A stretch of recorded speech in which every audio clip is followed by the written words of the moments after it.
nouvelles héroïnes. Elle a 5 ans lorsqu'elle entre dans l'océan pour sa première tentative de surf sur l'île de Huaïné, en Polynésie française. L'eau chaude lui caresse les orteils tandis qu'elle s'agrippe à la planche de surf de son papa Andrew. Elle attend ce moment depuis longtemps, à force de passer des heures dans l'eau à regarder ses parents dompter les vagues de l'océan.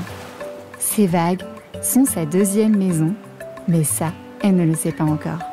Voici l'histoire de la surfeuse Vainé Fierro. Nouvelles héroïnes.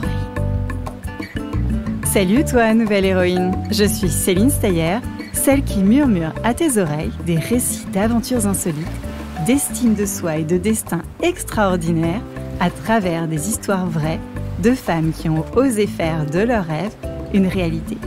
Des histoires pour t'aider à grandir en confiance et prendre ta place sur la plus haute marche du podium.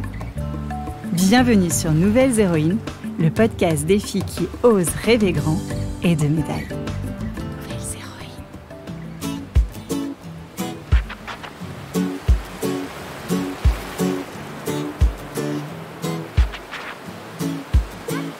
En tahitien, Vainé signifie femme. Mais lorsque ses parents lui attribuent ce prénom à la naissance, en 1999, ils ne s'attendent pas à ce que leur enfant devienne plus tard un véritable modèle pour toutes les jeunes filles de l'île. Vainé, c'est aussi une image créée par les récits des explorateurs européens. Celle d'une fille des îles, douce et paresseuse, bien loin des jeunes polynésiennes d'aujourd'hui. Sur son île de Huaïné, elle est entourée de lagons turquoises, où les eaux cristallines regorgent d'une vie marine fascinante, avec des poissons tropicaux, des raies mantas, des requins. Huaïné est située dans les îles de la Société en Polynésie française, à 175 km au nord-ouest de Tahiti.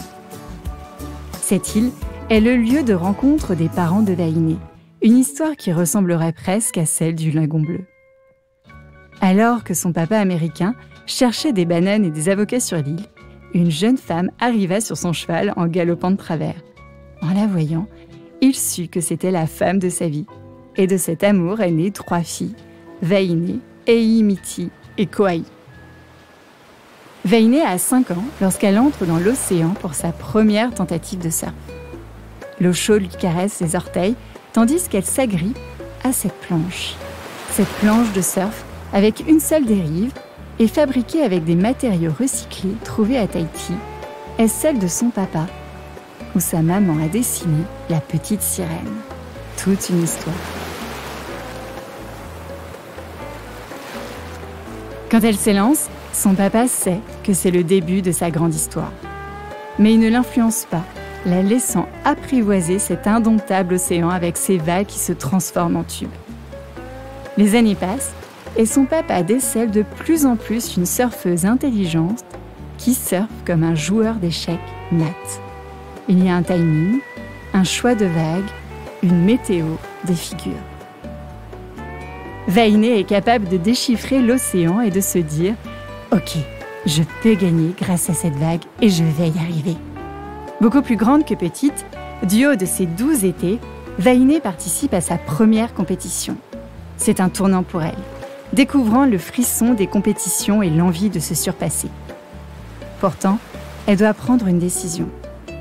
Rester sur son île natale avec sa famille et suivre des cours à la maison, ou rejoindre Tahiti pour continuer le lycée à Papara. À 14 ans, elle quitte sa famille et déménage à Tahiti pour pouvoir continuer ses études tout en surfant sur des vagues plus adaptées aux compétitions. Stop! Maître Patrick Swayze du surf, on connaît le surf en Californie, le surf à Hawaï, mais quelle est l'histoire du surf à Tahiti ? Tu as raison, l'histoire du surf à Tahiti nous fait remonter le temps de 300 ans, à l'époque où les premiers navigateurs européens débarquèrent en Polynésie.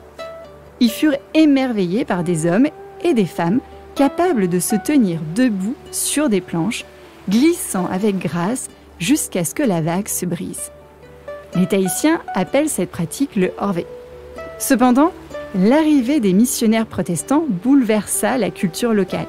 Désapprouvant cette activité, les évangélistes réussirent à faire disparaître les femmes de son histoire, bien que celles-ci occupaient une place importante dans les légendes anciennes transmises oralement de génération en génération.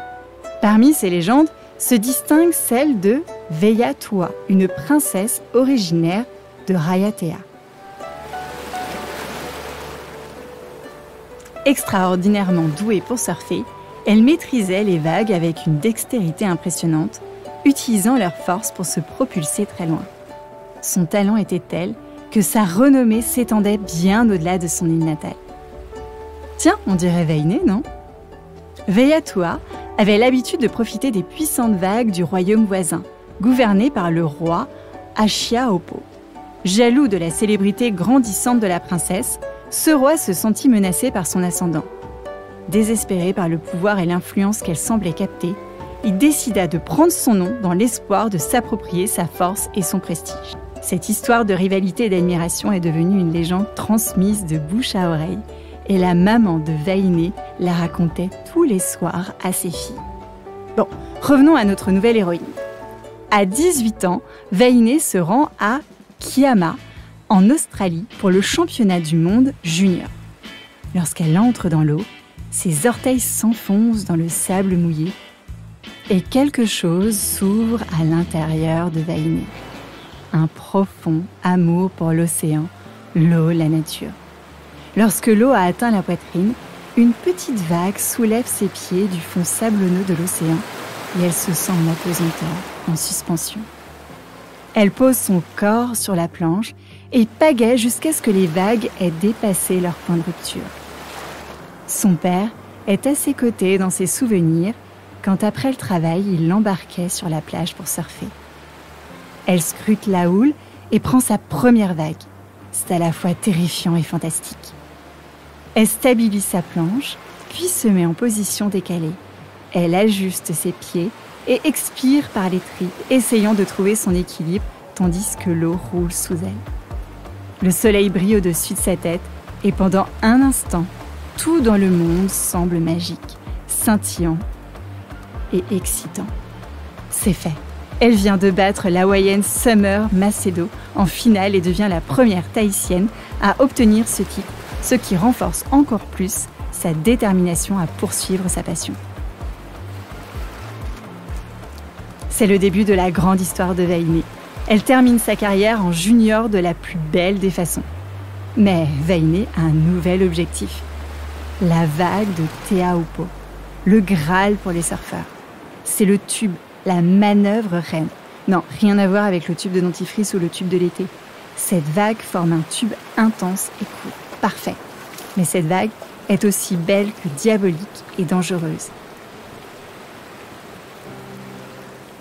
C'est une vague tellement puissante qu'elle peut atteindre jusqu'à 10 mètres de haut.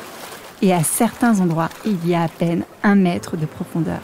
À tel point qu'au début des années 2000, le spot avait été retiré du circuit pro féminin parce que jugé trop dangereux pour les femmes. Ce matin-là, Veiné est la seule femme à se jeter à l'eau. Fébrile, elle rate son démarrage. La surfeuse est piégée dans la fameuse machine à laver. Impossible d'être repérée par le jet ski, les vagues se succèdent trop rapidement.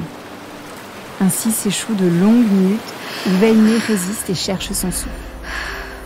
Elle sort finalement indemne de cette chute et malgré cette frayeur, elle décide de retourner à l'eau quelques heures plus tard. Dans l'eau, elle attend la vague. 15 minutes, 30, 1 heure. C'est bon, c'est plus calme. C'est elle, c'est la vague. Elle commence à ramer et sur le bord de l'eau, la foule crie « Go Veiné, go Veiné, go, go, go !» Que des garçons. Elle est la seule fille ce jour-là à tenter la vague de Te Aupo. Puis le silence. Elle n'entend plus rien, commence à ramer, rate de tomber. Elle vient de réaliser le plus beau tube féminin de l'année. Veiné est la première Tahitienne à ce niveau à Te Aupo. À ce moment-là, elle pense à sa mère qui l'a bercée avec cette philosophie. Veiné, sois proche de la nature et ça te rendra heureuse. Et Veiné est la plus heureuse des surfeuses tahitiennes. Elle est qualifiée pour les Jeux Olympiques de Paris 2024 et en étant classée meilleure surfeuse européenne. C'est un accomplissement majeur qui couronne des années de travail acharné. Elle est prête à représenter Tahiti et la France sur la scène internationale, espérant inspirer d'autres jeunes surfeuses à suivre leurs rêves. Et devine quoi ? Les épreuves seront à Te Aupo. Et bien plus que ça, Vainey a rejoint début 2023 la police nationale en tant que réserviste.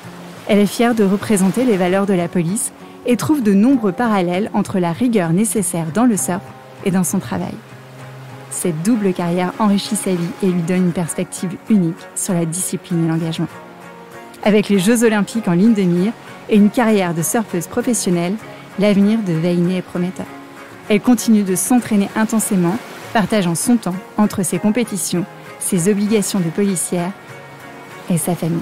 Elle espère continuer à repousser les limites du surf féminin et à inspirer les jeunes générations. Alors, chère nouvelle héroïne, maintenant que tu connais l'histoire de Vainey Fierro, suis-la sur la vague.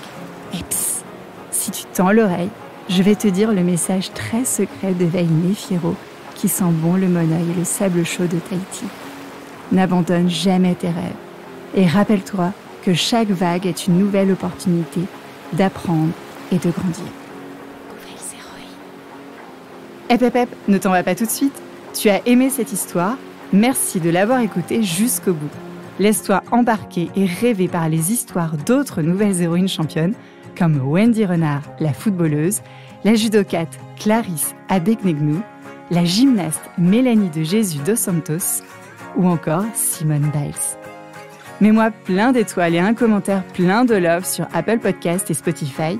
Parle du podcast autour de toi et surtout abonne-toi à ta plateforme d'écoute préférée si ce n'est pas déjà fait pour ne rater aucune histoire.